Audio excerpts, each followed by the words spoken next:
Could you explain more about the master-disciple relationship? Jai Prabhuji. Today we are entering into a very important topic, which we started to touch, the topic of the master-disciple relationship. But today we are dealing with the article that actually answers the request of the person who asks to explain more about this relationship. So in the previous class, when we started this section that deals with the master-disciple, we dealt with the aspect of the spiritual seeking, where we reviewed Prabhuji's answer to the question, who do you consider to be a spiritual seeker? And we said that the spiritual seeking is the foundation for the master-disciple relationship. This is what naturally causes a person to seek for a person that he recognizes as a qualified teacher on this path of inquiring into the truth, into spiritual seeking, or into spiritual discovery. So today we're going to start to review this article. It's a long and profound article that includes a lot of content, a lot of aspects of this relationship. We will probably dedicate to it 3 classes, and today it will be our first one out of these 3. And this relationship between the master and the disciple, on one hand, is very rare. We don't find a lot of people that we are familiar with that engage actually in this relationship. Only a very minute percentage of the population gets to experience it directly. And yet it is very prominent. We can recognize this principle clearly in all religions from their beginning until today, and in not just in all the religions, but also in many religions we find different approaches and different views and splits to different schools. This is typical to all religions. But this principle of the master and the disciple is common to all of them. Even though there can be totally different views of reality, different techniques, different recommendations, different scriptures, this principle is maintained. So we see something very universal that naturally happened out of this inquiry into the truth and out of this space. And also out of these personalities who realized themselves, naturally the consequence was that they spoke, that they taught and revealed this truth in different ways. And this is what allows us to have all the wonderful scriptures that we have from all type of religions.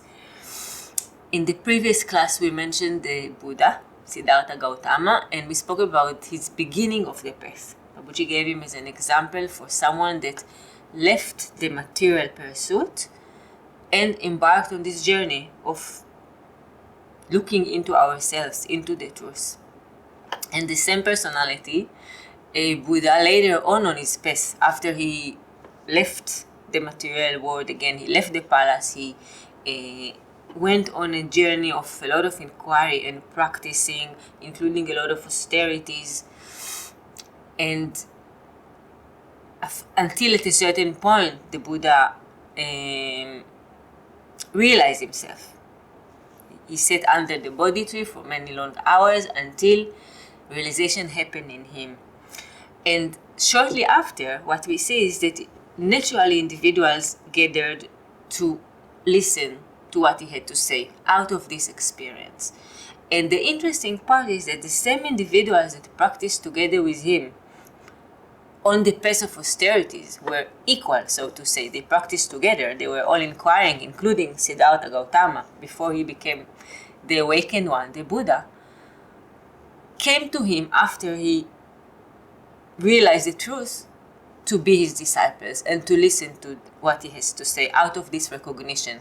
They gathered in the Deer Park in Saranath, where the Buddha gave his first discourse, and these were the same bhikkhus that practiced together with him the austerities. So what we see here is that it was not some kind of external hierarchy that they followed, or some kind of a system that they adapted. But this is what naturally happened because they were curious about this truth. They wanted to discover themselves. So once they recognized someone who it was evident that he realized this truth, they would, of course, get closer and want to hear everything that he has to say. And this is the basis of this relationship. This is how it happened. Not following some kind of rules and regulations, but out of this natural spiritual seeking that we spoke about in the previous class that happens in us as individuals. And this we see again in all religions. We can see very clearly this principle of this intimate relationship between two personalities in which the truth can be delivered, and we see it also in the aspect of lineages, that the truth is delivered from masters to disciples who became then realize themselves and can give it forward to other individuals who become their disciples.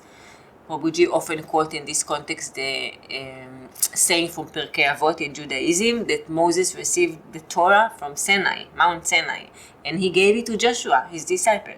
And Joshua gave it to the elders, and the elders transmitted it to the prophets, who delivered it then to the men of the great assembly. So we see this principle. Also we see the same principle in the Bhagavad Gita when Krishna says that he taught this wisdom to the sun god, Vivasvan, who taught it to Manu, the father of mankind, who taught it to Ikshvaku. Same principle. And we see these lineages again in all traditions. For example, also in Zen we see, even though the Zen is so abstract and it does not lack anything, but it does not have systems of rules and regulations, of things that need to be followed. It speaks about very subtle, abstract truth without definitions. The system of the master and the disciple is very defined and very established, we can say. We see from the beginning, from Bodhidharma, lineages of masters and disciples, and again also there we see split to different schools, different traditions, but in all of them this principle is very closely maintained, and this is what determines who is going to be the next qualified personality to deliver the truth. So it is very defined. The master would determine whenever the disciple is ready now to give this wisdom onward to other individuals who are inquiring into the truth. Of course, Christianity, we see Jesus and the 12 apostles, again the same phenomenon of individuals who naturally gathered around a personality that they recognized that touched something of the truth and they wanted to associate with it. Islam, Jainism, Sufism, we see it in all religions, and is very necessary, essential recommendation of the scriptures. So the point that we are conveying here is that on one hand this principle is unique, this relationship, but at the same time it's very universal. It's something that is evident in all these paths. Prabhuji starts this article by saying that there are certain things in life that are not meant to be understood on the intellectual level. And the master-disciple relationship falls under this category. He compares it to a love story, or he gives it as an example. He gives the love story as an example to one of those things in life that are not meant to be understood in the intellectual level. And I think love story is something that we can all relate to very easily. That to explain to somebody, if you want to explain to somebody what is a romance, clearly it is not enough that he will understand the words that we are saying or able to repeat the principles intellectually. If he doesn't touch it on the level of his own experience and feeling, clearly we didn't convey what is love story. And Prabhuji says that the master-disciple relationship is of the same nature. We speak here about some experience, some occurrence on the level that is deeper than the mental understanding. Many things in life are not meant to be explained or understood, but to be experienced. Logical analysis will only make us miss the point. It is impossible to understand the master-disciple relationship by listening to others or reading books because it is a mysterious romance, a love story to be lived. Next, Prabhuji will tell us that this relationship, it's not something that is established, but it's a happening. It's not something that is created, planned, like we form a contract or we have some plan of action with times and agenda in mind. But it's an occurrence. It's something that happens, again, in the same manner that a love story can happen, that Prabhuji mentioned in the previous paragraph. And Prabhuji explains also that this relationship is in fact not a relationship. Because relationship requires two. And Prabhuji says that when the disciple and master connect, what is formed is a union, a unity between them. Because relationship requires that the two entities remain separated. And he compares to a river that merges into the ocean. They no longer have a relationship because they become one. Or like light that meets darkness. When the light meets darkness, the darkness is no longer. There is no relationship between the light and the darkness because they cannot coexist. Wisdom and ignorance, the same principle. When ignorance and wisdom meets, the ignorance does not exist anymore. Only the wisdom exists that removes the ignorance, which is the same principle of what happened between the master and the disciple. Because in this unity that Prabhuji will explain in different ways, the ignorance of the disciple is removed because he recognizes his essence in the presence of the master. He recognizes the presence of the master. This is what makes him a disciple. This is what creates this meeting, or what this meeting is, when the disciple or when a personality recognizes his presence in the presence of the master. We meet ourselves. Otherwise, this occurrence has no meaning, or it does not. This occurrence is defined by this experience when the individual experience something that is true in him, not in a different person. But of course, at the same time, the disciple is still on the dual plane and he still has a path until he will realize it himself. But he recognizes this essence in the meeting with the master. And this is why the unity occurs. Because of course the master is aware of this presence all the time, beyond the individual identifications with entities, and the disciple meets it, he touches it, which is what pulls him into this relationship, to go further into this experience and to be more established in it. Masters and their disciples do not establish a relationship. What happened between the Baal Shem Tov and his Hasidim, Buddha and his Sangha, and Shankara and his Shishyas was not a relationship, but an encounter between darkness and light, between questions and the answer. The disciple is fertile soil, the master a rain-loaded cloud. In this union, duality disappears in the absolute. The river merges into the sea. The drop vanishes in the ocean. Wisdom clears away ignorance. Light dissipates darkness, and the human becomes the divine. And Prabhuji quotes two different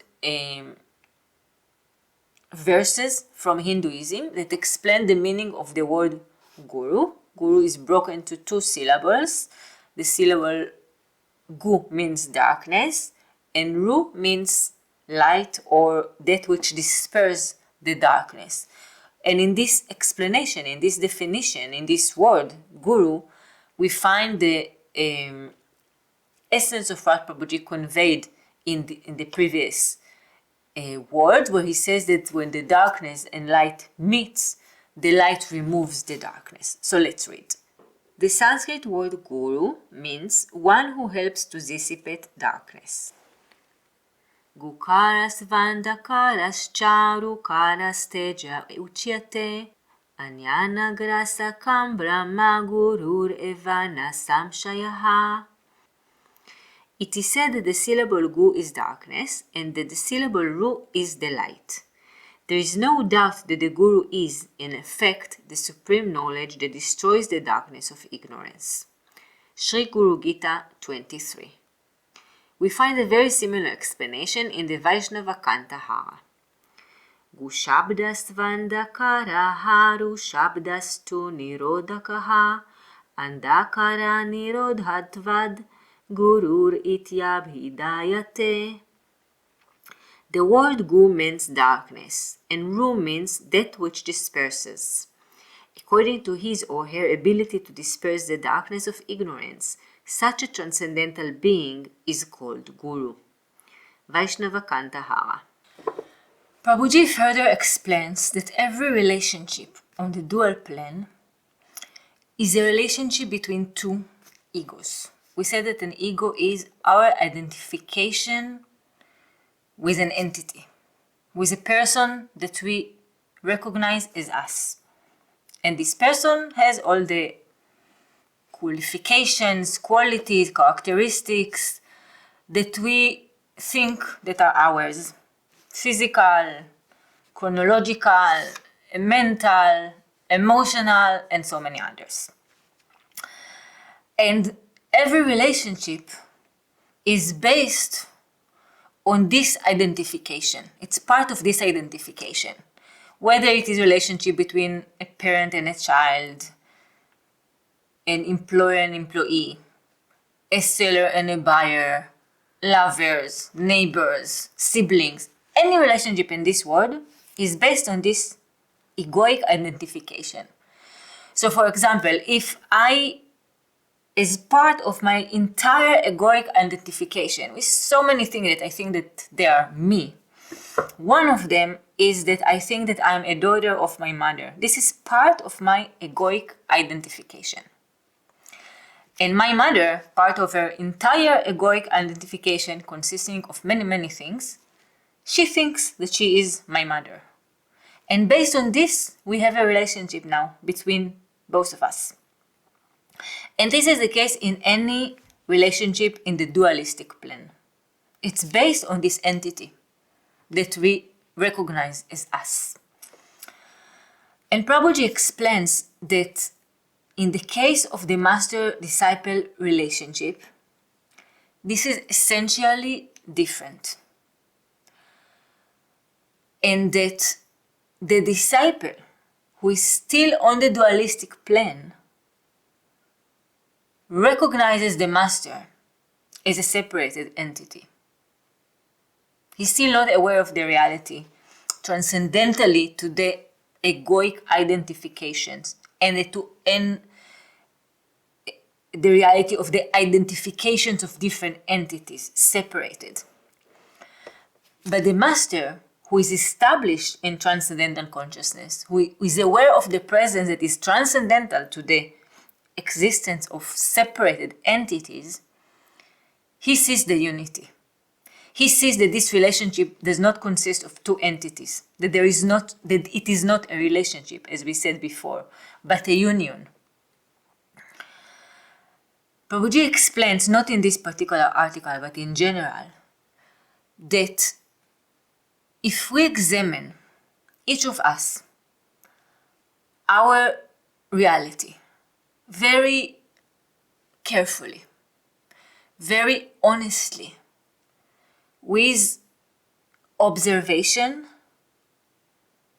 sincere looking and checking, and with intellectual clarity, not based on ideas and memories and concepts that we're used to, but really checking. All of us can realize very easily that the only thing that we can identify as our reality, that we can personally testify about, are first and foremost the consciousness, the awareness. One thing we are certain, if we examine our experience, our reality, there is consciousness here that perceives, that experiences, that sees, that thinks that it is I. There is some kind of awareness. And this is the immediate experience of all of us. Whether we thought about it or not. If we pause and think about this point, contemplate, we can recognize it. And on top of this consciousness, what Prabhuji explains, we can directly testify about perceptions. We perceive all kinds of images, sounds, right? All kinds of experiences, sensual experience that we can perceive in the outside reality. We know that we perceive them. This is our reality, the perception of them, not the existence of them. This is not a direct experience. Our direct experience is that we perceive them. We perceive sensations. We feel all kinds of feelings in our body. We sense them. We can testify about thoughts that come and go on this space of consciousness that we recognize. We are aware of thoughts. We can be aware of our mind that constantly generating thoughts, and feelings come and go. And Prabhuji says these are the only things we can directly testify about. Perceptions, sensations, thoughts, and feelings. All of them occur on this space of consciousness, in our consciousness, somewhere, we're not sure where. This we can say for sure. We cannot say if it is true or if this is the reality. And today we know also from science very easily that different entities can perceive completely different, the same object. If we take different animals with different senses, etc., we won't get into it. We already know they will perceive a totally different reality. So we cannot perceive the essence of the entity.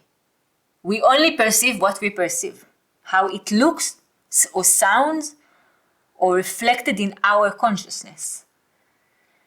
But we never, what Prabhuji says, experience directly any entity, including our own selves as an entity. Prabhuji says, search, where are you? Who are you? Where did you start? Where are you ending? If we look carefully, it's not going to be so easy for us to answer those questions. And the master, who is someone as is not identifying with an entity, is only established in the consciousness that experiences all these experiences that we mentioned. And because of this reason, Prabhuji tells us in this article, in relation to the topic that we spoke about before, of this relationship that we said, Prabhuji says, in the case of the master and the disciple, this is not a relationship such as the relationships that occur on the dualistic plane. Because the master is not an entity with whom we can form a relationship. Because he does not identify himself as an entity. And all of us, because we strongly identify ourselves with an entity, this is the most basic, permanent, so far, experience in our lives. It's the basis of all our thoughts and experiences and of all our actions. Meaning all our thoughts and feelings and ideas and actions originate from this strong conviction that I exist as an entity. And this is why I act as an entity. And this is why when we come in touch with each other, we fortify each other's entity. We assume the existence of this entity. Even though Prabhuji tells us this is not really our direct experience, but this is what we believe ourselves to be. In the case of a master who does not recognize himself, or she does not recognize herself as an entity, we meet nobody. And this is why the disciple may desire to form a relationship with the master, but he will never succeed. He might be pulled to the presence of the master, to the consciousness that he himself or herself experience in the presence of the master. But he will never be able to form a relationship in the same way that we form a relationship in the dualistic plane with another entity. On the dualistic plane, relationships are established between egos. Parents and children, sellers and buyers, managers and employees, siblings, lovers, friends, neighbors, and so on. By definition, a relationship needs two. Disciples, in their ignorance, perceive the guru as someone different from themselves. However, from the perspective of the master, it is not so.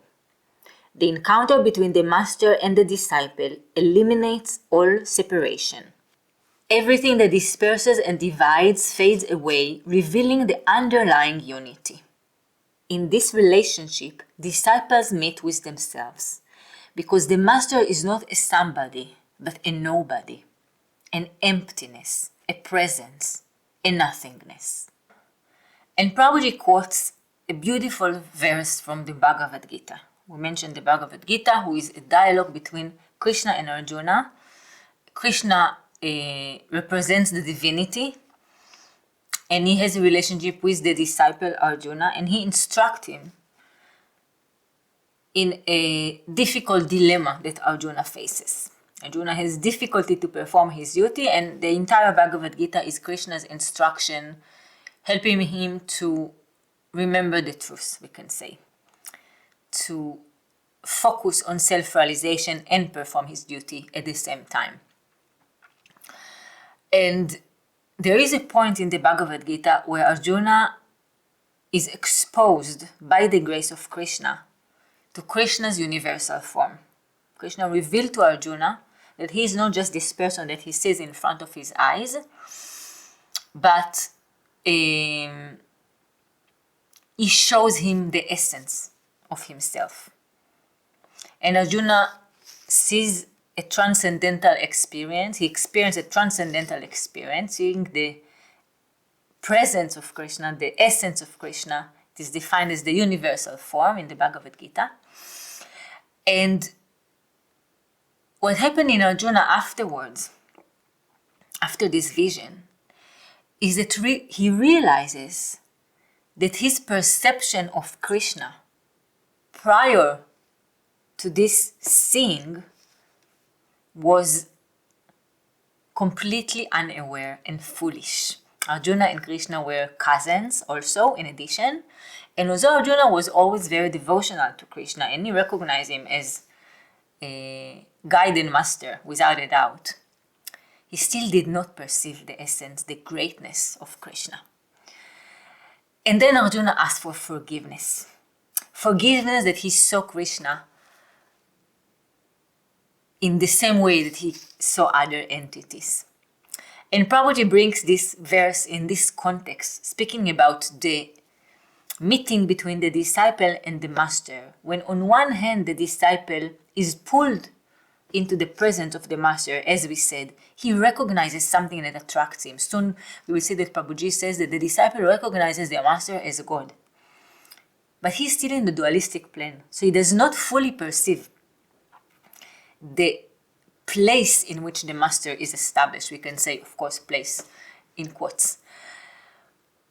And this is why Arjuna, when he sees, to some extent, maybe still not fully, the greatness of Krishna, he understands how foolish he was to see Krishna on the same level of himself, someone that he can have a relationship with, that he can enjoy together with him. So let's read this part and beautiful verse that Prabhuji quotes. Arjuna addresses Krishna in the following manner. Saketi matva prabhasam yaduktam he Krishna he Yadava he Saketi ajanatam mahimanam tavedam maya pramadat pranayena vapi yachavaha sartamasat krutoshi vihara shayasana bhojaneshu ekot havapyachyuta tatsamaksham tat kshamayetvam aham aprameyam. Thinking of you as my friend, I have rashly addressed you as O Krishna, O Yadava, O my friend, not knowing your glories. Please forgive whatever I may have done in madness or in love. I have dishonored you many times, jesting as you relaxed, laid on the same bed, sat or ate together, sometimes alone and sometimes in front of many friends. O infallible one, please excuse me for all these offenses. Bhagavad Gita 11:41-42. And then Prabhuji explains, after explaining that the relationship between two individuals in the dualistic plane is based on the relationship between two egoic identifications, he explains that in order to maintain an ordinary friendship, we must nourish each other's ego. That an ordinary friendship is a mutual nourishment of egos. We need to protect, to flatter, to keep happy, peaceful the ego of the other individual, or else we won't be friends. Because this relationship, any relationship in the dualistic plane, as we said, is only based on this egoic identification. We in fact are not in relationship with a different being, but we are in relationship with this entity that it identified himself or herself with. And this is why we cannot harm too much this egoic entity. We need to be kind to this egoic entity. And this is how we become friends and maintain friendships. And Prabhuji explains that in the case of the master-disciple, it is very different. Because the master is necessarily, if he is a master, a realized being and someone who wants to guide us for freedom, liberation, transcendence of the egoic identification, he will necessarily not be kind to this image that we have. Because based on this egoic identification, we have all kinds of ideas and illusions and perceptions about ourselves that we hold on to very tightly out of this egoic identification, and in order to preserve it. We don't want to relax this egoic identification, but we said the basis of this relationship is the desire to be in reality, in truth, transcendentally to this entity that we assume that is us.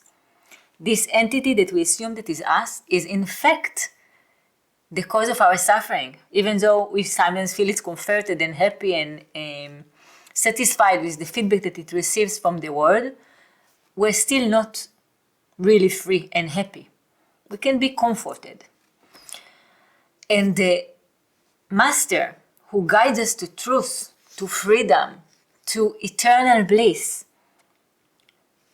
does not try to help us maintain this egoic identification, but quite the contrary.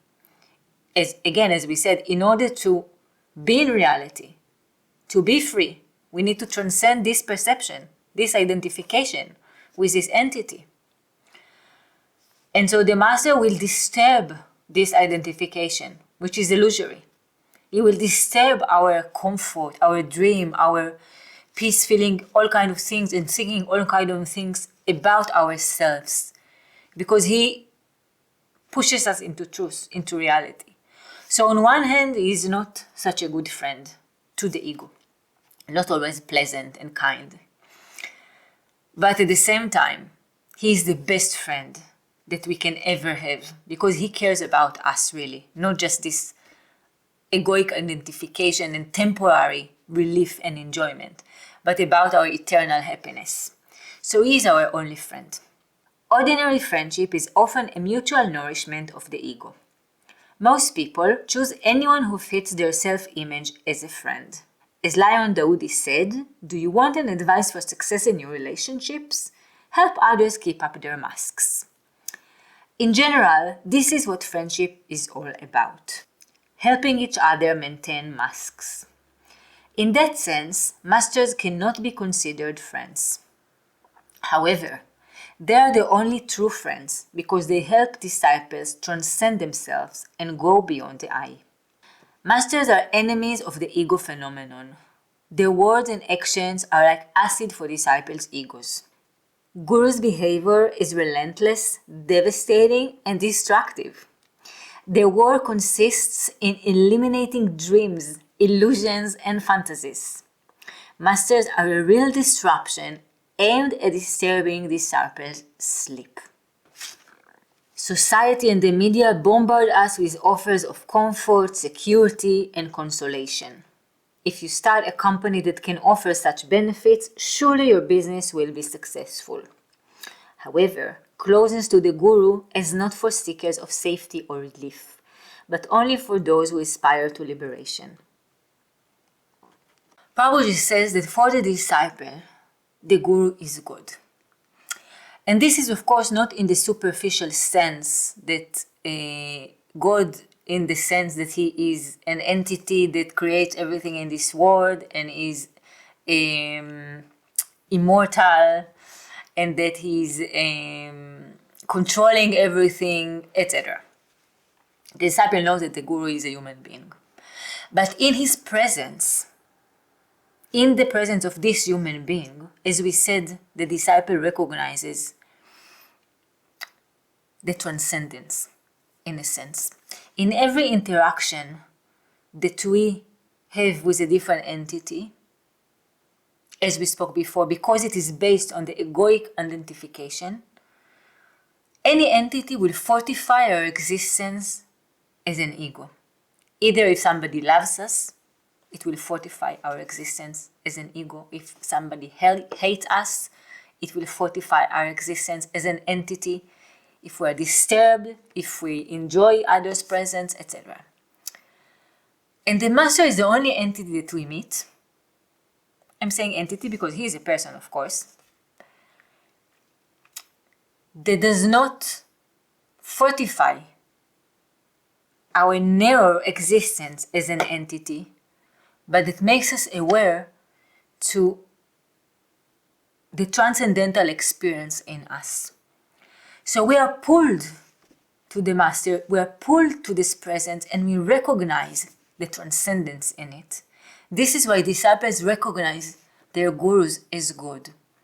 They meet in this dialogue with this person that is a human being. Their relationship with the divine. In every interaction with the Guru. And this is something that will maybe start in the first meeting, but will continue and become deeper and more established the more we go deep into this relationship with this personality. So the disciple recognizes the Guru is God, as consciousness. And the Guru, Prabhuji says, recognizes everyone is God. Because we said he is aware of the presence of the reality that is transcendental to all entities, which means with every entity that he will come in contact with, he recognizes their true essence, that is not this existence as an entity. So for him, everyone and everything is God. For the disciple, the master is God. For the master, everyone is God. The Guru's vision is based on the underlying divine nature of all beings. And now Prabhuji introduces us to the concept of the Chaitya Guru. The Chaitya Guru is the Guru within, the divine in us, the transcendental in us that can guide us in very high levels. So let's read. According to the sacred scriptures, the original Guru or Chaitya Guru lies in our innermost depths. Sarvasya chaham ridisani vishto mataha smritirnyanam apohanam cha vedaischa sarver aham eva vedyo vedanta krud veda vid eva chaham. I am seated in everyone's heart, and from me come remembrance, knowledge, and forgetfulness. By all the Vedas, I am to be known. Indeed, I am the compiler of Vedanta, and I am the knower of the Vedas. Bhagavad Gita 15:15. And this verse indicates the aspects of the Chaitya Guru in us, the transcendental aspect in us. Prabhuji tells us that the Chaitya Guru is one with the self. There is no difference. And this spark of divinity exists in each and every human being. But oftentimes you are not able to connect with it directly. To hear the guidance of the Chaitya Guru, this is a very, very elevated state that we have to be very developed and pure in order to really be able to listen to the divine guidance. Most likely, if we hear guidance, it's the guidance of our mind. And therefore, the use of an external guide is very helpful. Prabhuji says that the Diksha Guru, that is our eternal spiritual master, the person that guides us on the path of liberation. We spoke in this article only about Diksha Guru, and whenever we speak about the master-disciple relationship, we usually speak about the Diksha Guru, the one who gives us initiation and who guides us eternally and for eternal lives. So both the Diksha Guru and also Siksha Gurus. Siksha Gurus are guides that can guide us in specific fields on the path. Are external agents that can help us to connect with the Chaitya Guru. So the aspiration of this relationship is not that we will keep being dependent on this external guidance. The love will only grow between the master and the disciple. But the aspiration is that we will not be dependent on guidance on every small detail, but that we will be able to connect with the guidance inside us. This is the aspiration of the master. This is where he guides us to be independent of him completely. This is all the meaning of the spiritual path, that we are completely established and be able to stand on our own feet and walk on the path. But at the beginning, the external help is essential, is necessary. And hopefully, throughout the process, Prabhuji tells us that by following this relationship, we will gradually connect more and more with the Chaitya Guru, which means with the truth in ourselves. The Chaitya Guru is the inner spiritual master who resides in the heart and is one with the self. The two external aspects of the Chaitya Guru are the Diksha Guru and the Siksha Gurus. The Diksha Guru eternally guides our soul. Siksha Gurus instruct us on specific aspects of the spiritual life. Both manifestations are essential because communication requires external agents, as long as we have not achieved the level needed to connect with the Chaitya Guru directly. If we have the right attitude, we will gradually be able to reconnect with our inner spiritual master. And we will end this class with a paragraph in which Prabhuji describes the inspiration that happens in the presence of the master, and that the presence of the master uplifts us, it inspires us, it invokes in us some kind of feeling and experience. And that once we have this relationship, once we have the grace to meet a personality on this level, on which was spoken in all this article, everything that we reviewed until now, this will be the foundation to other decisions that we will take in our lives as a result of this experience. So the origin of it is not a mental conception or conviction, but the experience, our experience. And this is when we can take other religions upon ourselves out of this powerful experience, or disciplines, or understandings, or guidance, and not the other way around. It's not that because we belong to some kind of religion, now we search for some personality that fits us, that we examine with our mind according to some qualifications, and then we form a contract, as we said before, and we can follow the path. This also happens, but this is not what Prabhuji speaks about in this article when he speaks about this love story that happens, that takes us out of time, out of the circumstances, out of our religion at times, and we follow this presence, this personality, into the same experience that we touched. We want to go deeper and deeper into it. And the foundation of it, we always need to remember, is this experience, our own experience, and not some mental convictions. Thank you for joining. We will read the paragraph, and with this we will end this class. Jai Prabhuji. The presence of the Guru inspires and elevates. It is a flower, a sunset, a full moon. Only our identification with the mind separates us from the Master. Masters do not offer a path to a distant goal, nor do they teach a theory or doctrine that gives us a specific understanding. Gurus do not preach a particular religion, rather, they are their disciples' religion.